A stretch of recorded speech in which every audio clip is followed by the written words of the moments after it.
All right, we're recording. How are you? Namaste, namaskar.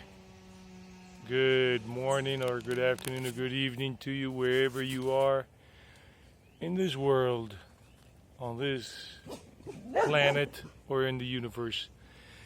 So I'm 52 years old. I'm going on 53 in a few months. So I stay away from people. And let's rewind back in time.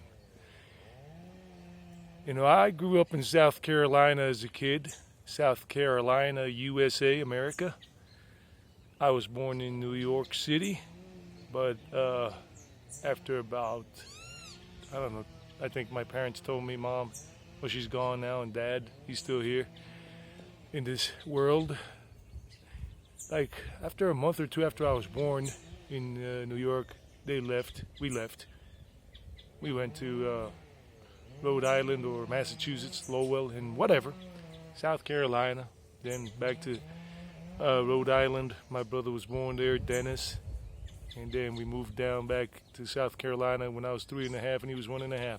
So growing up as a kid, I was looking for acceptance. I was looking to fit in, just like everybody else, just like all of you, yeah, you, Jane, yeah, you, Jen, yeah, you, Mike, yeah, you, Chris, yeah, you, Juan, yeah, you, Miguel, yeah, you, Vikram or Vicky, yeah, you, Hari, yeah, you, Millie, or yeah, you, all the names in the world, Francois, and Michelle, etc. All of us have been looking for acceptance. Basically, 99.9% of us have been looking for acceptance to fit into some social group, to be befriended. We want friends. We want to be accepted. So we do things, sometimes things we don't really want to do. We succumb to peer pressure, or we do things just to please others, things that we normally wouldn't do. And it's a social transaction. That's what it is most of the time, in my humble opinion, with people. And when their social transaction is not happening, like somebody's not getting something out of it, then they leave you. Or you leave them, right? Because you're not getting what you want out of them as terms of friends and all of that. So, I grew up South Carolina, all of that. Then I went to live in New York City.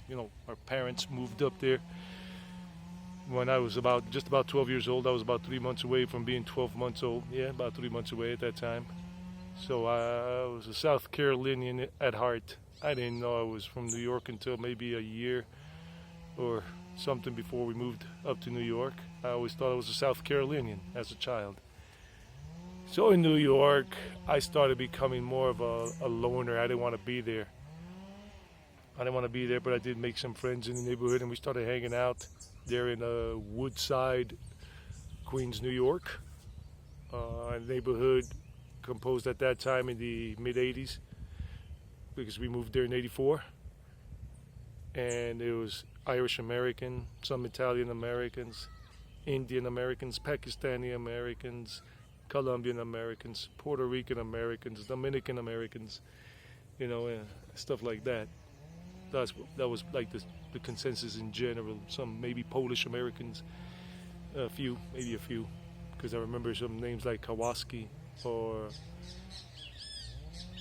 I forgot what other, Polish names. A couple of French Americans, I remember, because one of the friends I knew, his name was Gaetan. Yeah, there's a joke in there, but I'm not going to go into it. But his name was Gaetan or Gaetan, and his mom was from France, and all of that. So yeah, there we go. So that was the thing, and I still wanted to fit in. I wanted to be accepted, but not as much as when I was in South Carolina at that time. And I did have friends in the neighborhood hanging out. Our circle of friends were very mixed. Like I told you, all those ethnicities, all those nationalities, those were our friends in general. Puerto Rican Americans and all that, Dominican Americans, a couple of Cuban Americans too, Cuban, few. I think there were 2 of them, somewhere around there. Colombians, Peruvians, Ecuadorians too.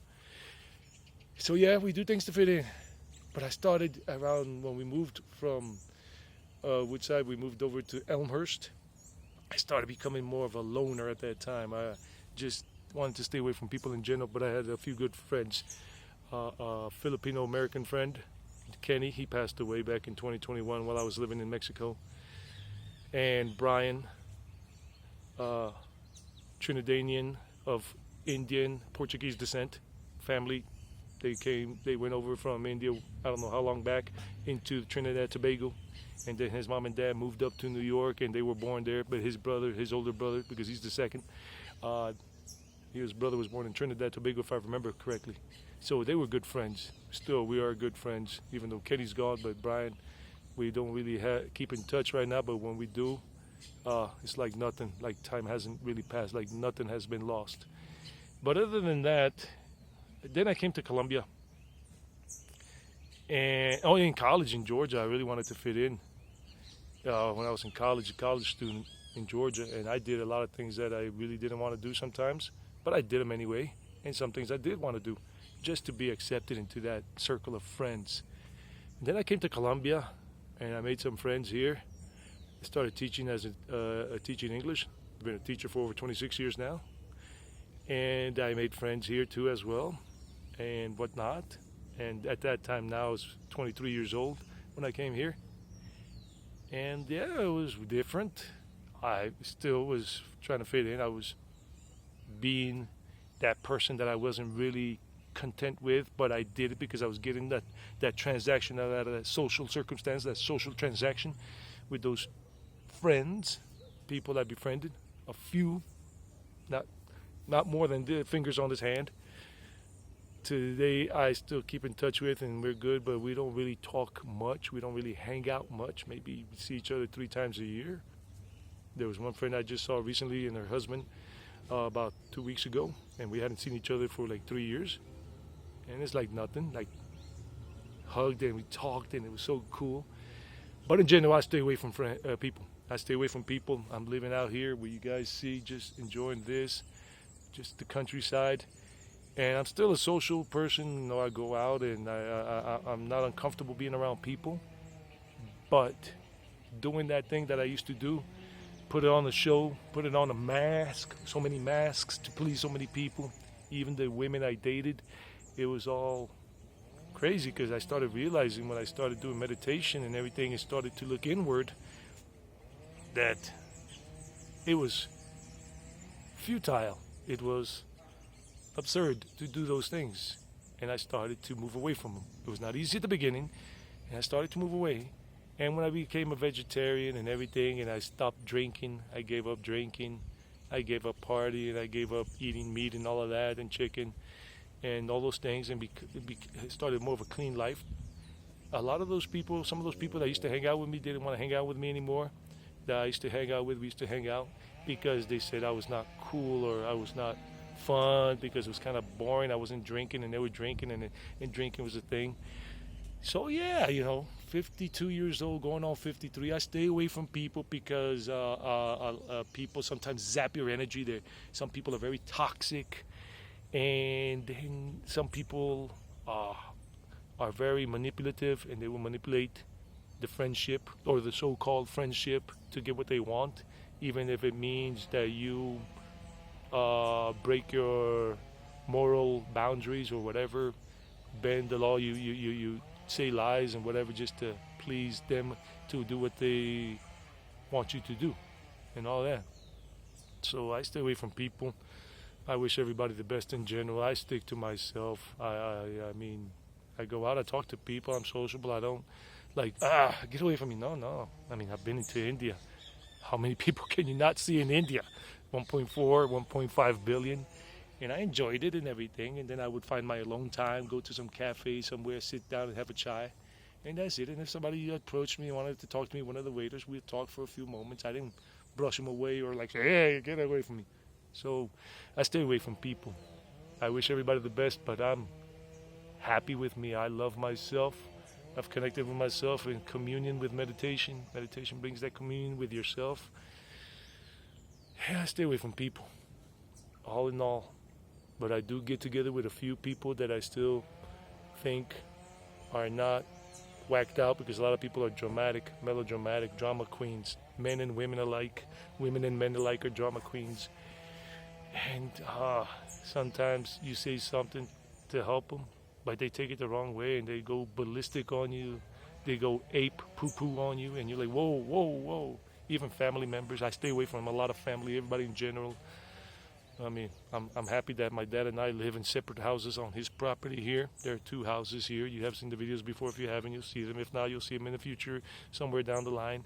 There are 2 houses on his property here in the mountains of Colombia. Cool weather, 72 degrees, 68 to 72 for a high in general here. Cool weather, and about 52 for a low in general. Sometimes 50 or 49 when it gets really cold. Fahrenheit. So yeah, I stay away from people.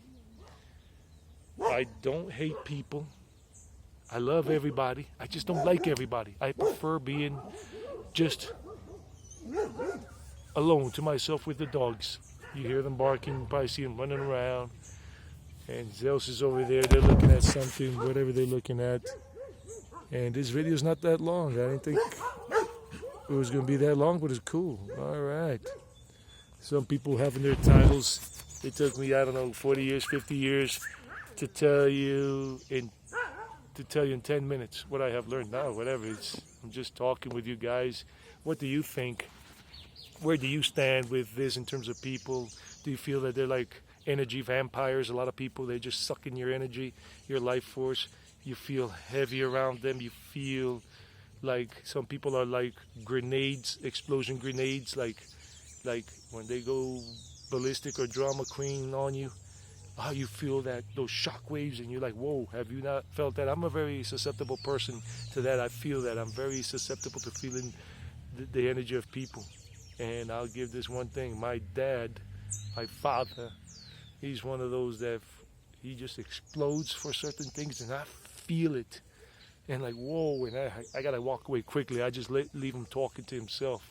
Because when I'm visiting him in his house, I mean, on the same property, but we got a fence that separates the property internally because of the dogs. Because the dogs on this side, 2 of them, don't get along with the dogs on that side, with 2 or 3 on that side, and then they would fight to avoid that. And it kind of keeps my dad at bay. He doesn't come over as easily, and he almost never does. And that's a good thing. I'm here to help, but I'm here to stick to myself. And yeah, got a few good friends, and that's it. And they are, let's be ladies first. One, her name is Sandra. Another one is Diana. The other one is Lou. The other one is George. You have seen him in the past on some of the mountain biking videos, and you saw Lou when I was in Jardín in December. Jardín, the town, Jardín, Antioquia. He was driving and we were talking. If you haven't, just go back to December, the videos I put up like 2 or 3 months ago, and he's in like 2 or 3 of the videos. We've been friends for so many years. He's like a brother to me. He's a brother. And then my brother Dennis. That's it. 5 people. Don't go past his hand. And I see my brother maybe before our mom got ill and whatever. I saw my brother every 7 years or whatever, because I'm living here. And I wasn't really traveling to the States because it was just, the States is not my thing anymore. That's a video maybe for some other time or maybe never. But it's not my thing to be traveling there. I know my country well enough in terms of the places I wanted to see and all of that. Traveled a lot within the continental U.S. Yeah. And Brian, I haven't seen Brian since 2019, since before I flew to India. We hung out at his place with his wife and kid for, like, I think it was 4 days or 5 before I flew off to India for the first time. George, I haven't seen him since maybe August, September. August he came around. That was the last time we saw each other. But it's all good, you know. Months, a year, 2 years, a couple of years can pass. Some years can pass, and it's all good. Kenny was that friend that, like that. Kenny never disconnected, even though we didn't keep in touch sometimes for a year. But he was always calling me in general. Maybe a year might have passed once in a while. So yeah, but I stay away from people in general because I just find it's just the way I am. I love being like this. And when I do hang out with the few people that I do consider really close to my heart in terms of friendship, we basically have no amenities, no enmities, no like beef, as we used to say, no static, like in New York in the late 80s. One of you might remember this. Hey, do you have static or do you have beef with me? Meaning, do you have a problem with me? You know, whatever I remember. So that's it. Whatever you want to leave in the comments section about this topic, feel free.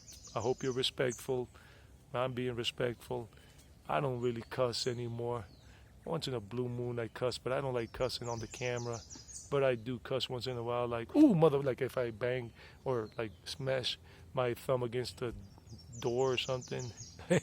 That'd be the word that comes out. It ain't gonna be holy moly or holy guacamole or holy cow, because that's just what it is. But anyhow, Zeus is here, and I'll let you guys go. Enjoy the ride. Until next time.